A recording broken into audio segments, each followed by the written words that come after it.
Bismillahirrahmanirrahim.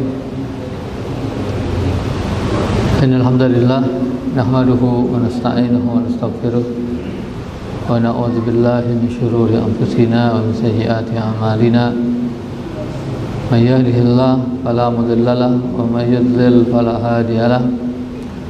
Asyhadu an la ilaha illallah wahdahu la syarika lahu wa asyhadu anna Muhammadan abduhu wa rasuluhu la nabiyya ba'da. Ya ayyuhalladzina amanu taqullaha haqqa tuqatih wa la tamutunna illa wa antum muslimun. Ya ayyuhan nasu taqu rabbakum alladzi khalaqakum min nafsin wahidah wa khalaqa minha zawjaha wa batha minhuma rijalan katsiran wa nisaa'a wattaqullaha alladzi tasaaluna bihi wal arham innallaha kana 'alaikum raqiba. Ya ayyuhalladzina amanu taqullaha wa qulu qawlan sadida yuslih lakum a'malakum wa yaghfir lakum dhunubakum wa may yuti'illaha wa rasulahu faqad faza fawzan 'azima. Amma ba'd, fa inna asdaqal hadithi kitabullah wa khairal hadi hadi Muhammadin sallallahu alaihi wasallam wa syarral umuri muhdatsatuha wa kullu muhdatsatin bid'ah wa kullu bid'atin dhalalah wa kullu dhalalatin finnar. Hadirin jamaah salat zuhur rahimakumullah, melanjutkan kajian atau pembacaan kitab Riyadhus Shalihin karya Imam An-Nawawi rahimahullah, masih dalam bab al-mubadarah ilal khairat. Hadis yang ketujuh, Imam An-Nawawi rahimahullah berkata, an Abi Hurairah radhiyallahu anhu anna Rasulullah sallallahu alaihi wasallam qala badiru bil a'mali sab'an hal tantaziruna illa faqran munsiya aw ghinan mutghiya aw maradan mufsida aw haraman mufannida aw mautan mudhiza awid dajjal fasyarru ghaibin muntazar awis sa'ah fas-sa'atu adha wa amar. Rawahu Tirmidzi wa qala haditsun hasan. Dari Abi Hurairah radhiyallahu anhu bahwasannya Rasulullah sallallahu alaihi wasallam bersabda, badiru bil a'mal sab'an, segeralah beramal sebelum datang 7 hal. Hal tantazirun, apakah kalian menunggu? Apa yang kalian tunggu? Illa, selain faqran munsiyah. Yang pertama, 7 hal yang harus kita perhatikan, harus kita hati-hati, jangan sampai ini terjadi kepada kita sementara kita tidak beramal. Yang pertama, faqran munsiyah, kefakiran, kemiskinan yang melupakan. Yang melupakan apa? Yang melupakan seseorang dari amal soleh.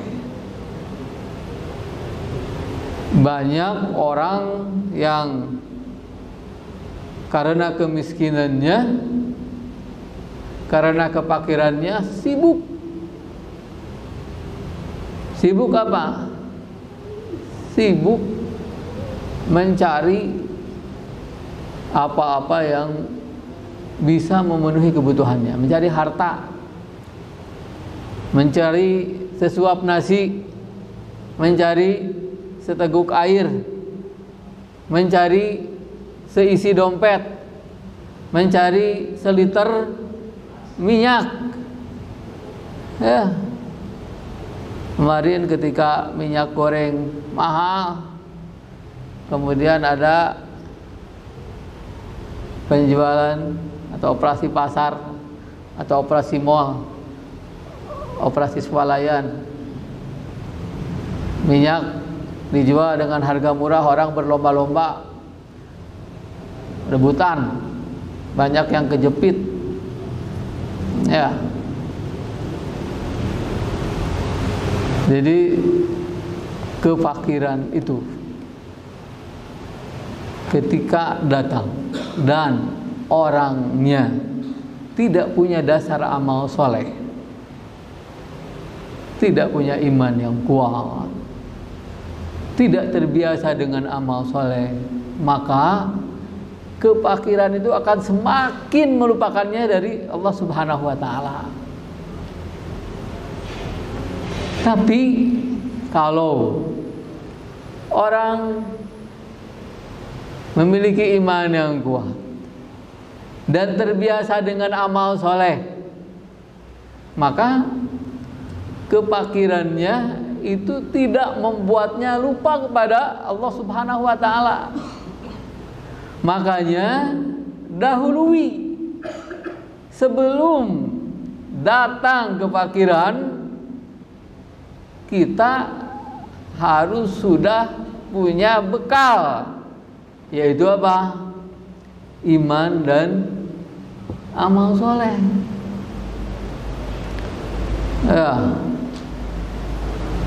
Sekarang banyak orang yang karena kefakirannya, karena kemiskinannya melakukan perbuatan yang dilarang oleh Allah Subhanahu wa Ta'ala. Dulu waktu Ramadan berapa tahun yang lalu, saya membaca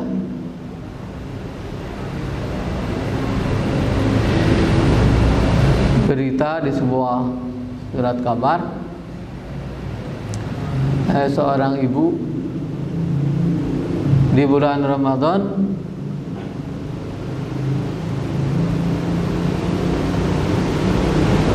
tidak terhalang dengan Ramadan, tidak terhalang dengan saum, dia menjual dirinya, menjajakkan kehormatannya. Tiap malam keluar,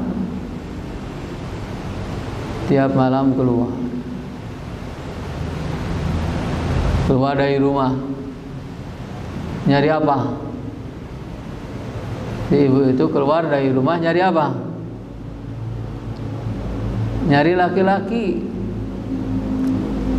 Yang laki-laki yang punya uang, yang suka jajan. Ketika ditanya oleh wartawan, "Bu, kenapa melakukan perbuatan seperti ini?" Kata dia, "Saya terpaksa karena saya punya anak dua, saya tidak punya suami, tidak punya anak, punya anak dua, dan saya ingin anak-anak saya bergembira ketika Lebaran. Ingin anak-anaknya gembira ketika Lebaran. Tapi dia karena kefakirannya mencari uang untuk kebahagiaan anak-anaknya dengan cara yang tidak halal. Apakah kita akan menunggu waktu seperti ini? Jangan. Kuatkan iman, perbanyak amal soleh, sehingga dalam keadaan tidak punya sekalipun kita tetap punya iman dan bisa beramal soleh. Ada orang yang Masya Allah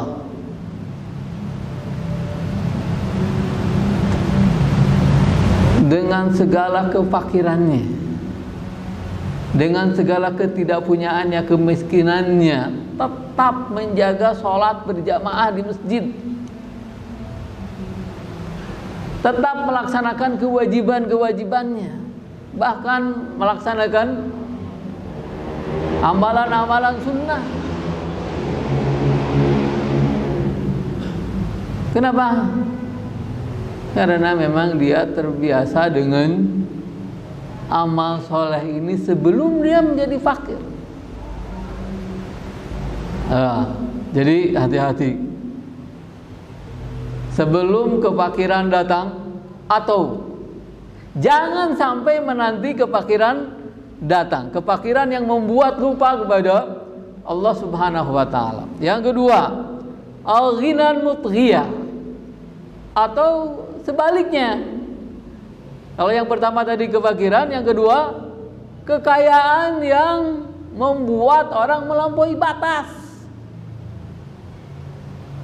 Kenapa banyak orang kaya yang tidak bisa memanfaatkan kekayaannya untuk mendekatkan diri kepada Allah Subhanahu wa taala? Kenapa? Karena sebelum kayanya dia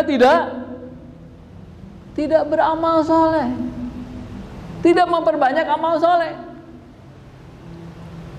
Maka begitu dia mendapatkan kekayaan, kekayaannya itu bukan digunakan untuk mendekatkan diri kepada Allah Subhanahu wa taala, justru digunakan untuk melakukan hal-hal yang membuat murka Allah Subhanahu wa taala. Ada orang dengan kekayaannya digunakan untuk membuat tempat-tempat maksiat.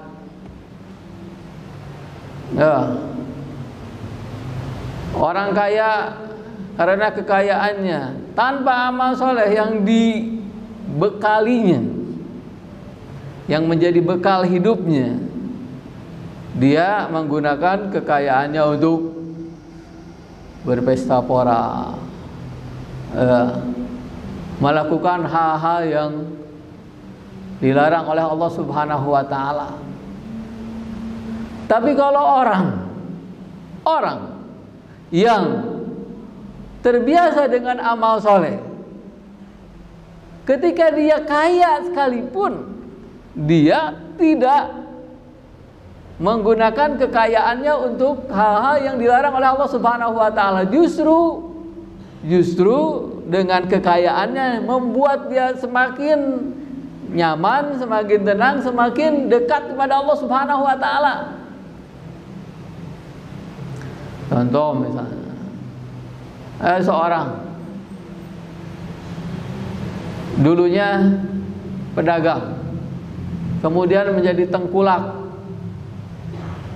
tengkulak pisang, kemudian buka toko, kemudian meningkat jadi minimarket, kemudian di supermarket 1, 2, 3, 4 di beberapa kota.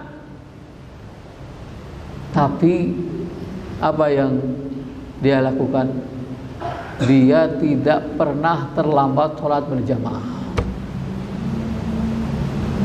Kemanapun dia pergi selalu dijadwalkan. Kalau dari tempat tinggalnya ke tokonya yang di pelabuhan misalnya, dijadwalkan saya harus berangkat segini supaya sebelum adzan duhur sudah ada di toko itu, dan di tokonya ada masjid.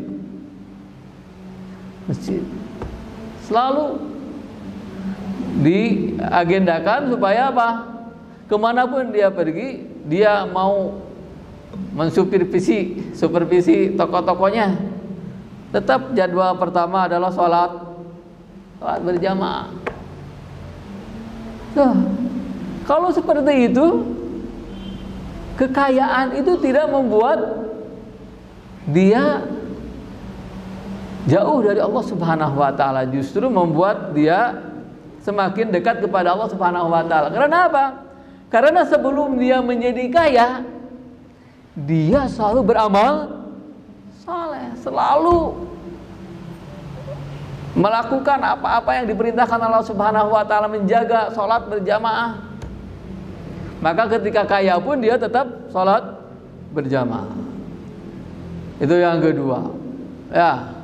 kekayaan yang membuat orang berlebihan melampaui batas. Kemudian yang ketiga, maradhan mufsidan, atau penyakit yang merusak.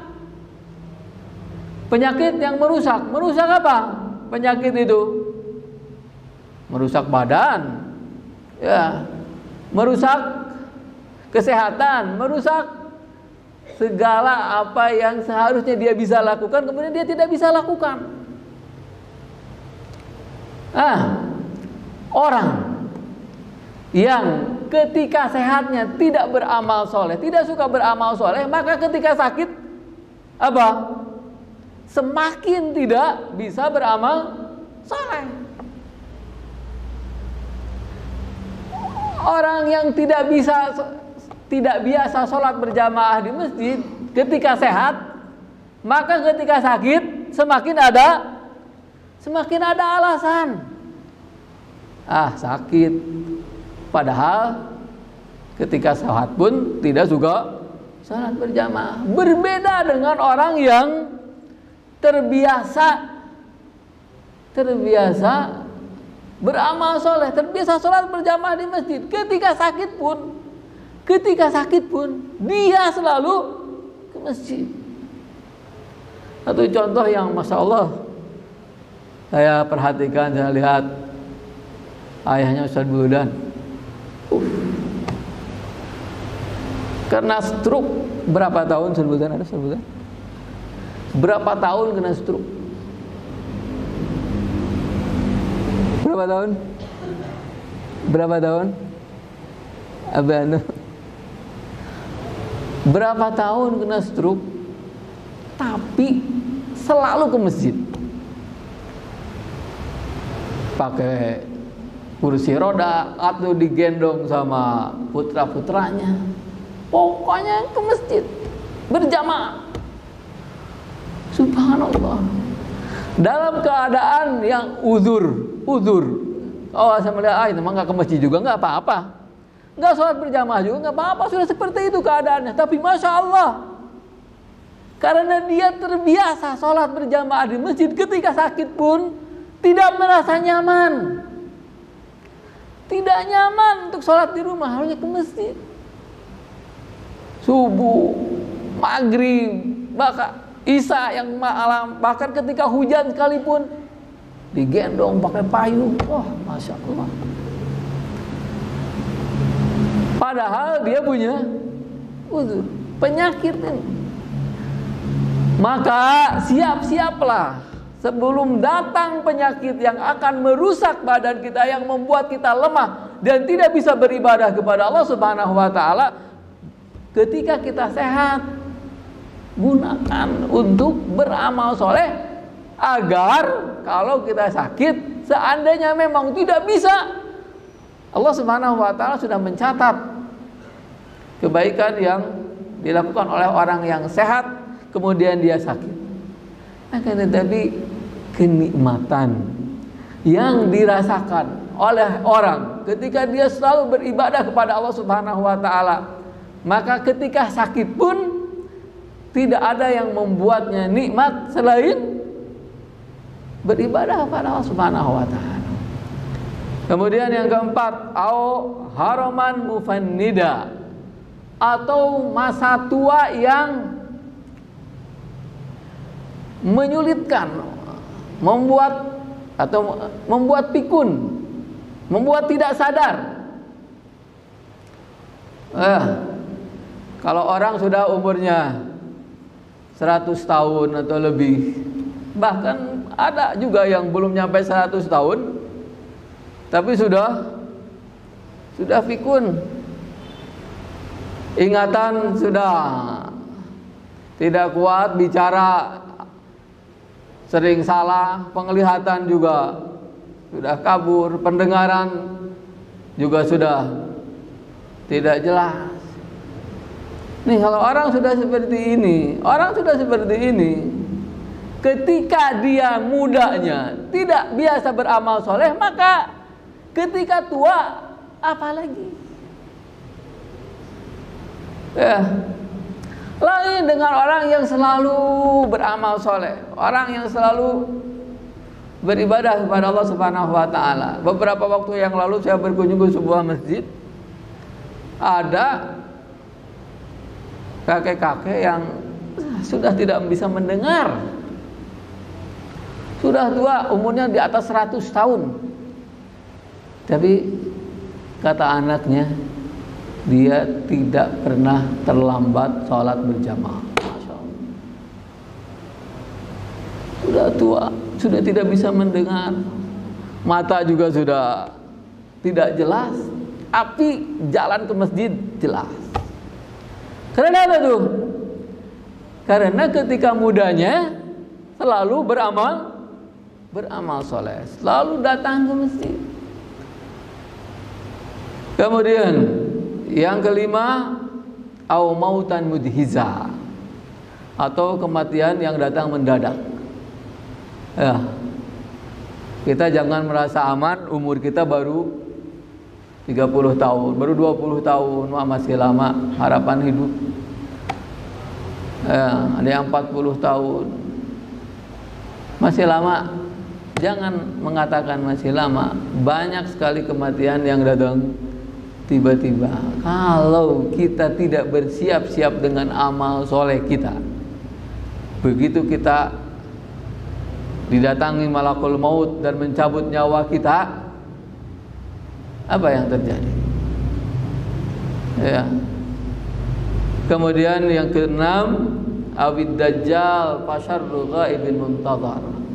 Atau apakah kita tidak khawatir akan datang dajjal, di mana dajjal itu adalah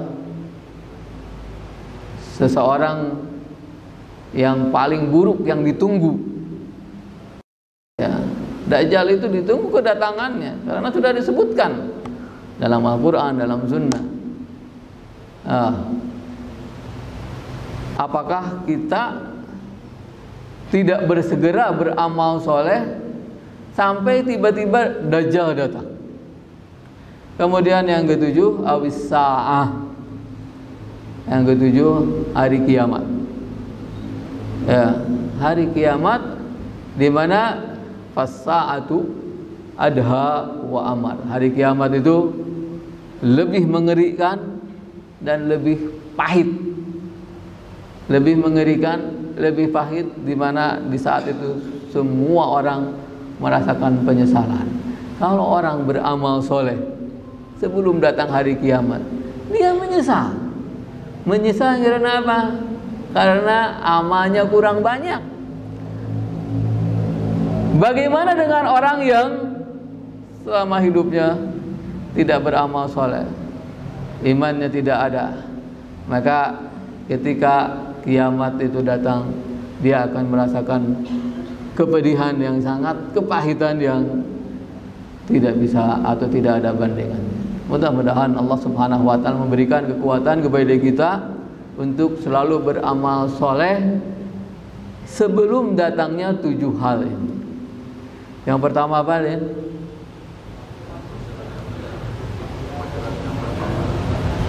Yang kedua, ketiga, keempat,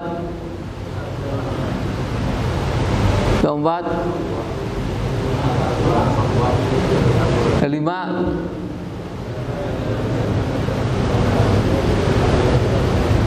kematian yang mendadak. Keenam, dajjal. 7, sallallahu ala Muhammad wa ala alihi wa sahbihi wa sallam. Akhiru da'wana alhamdulillahirabbil alamin. Assalamualaikum warahmatullahi wabarakatuh.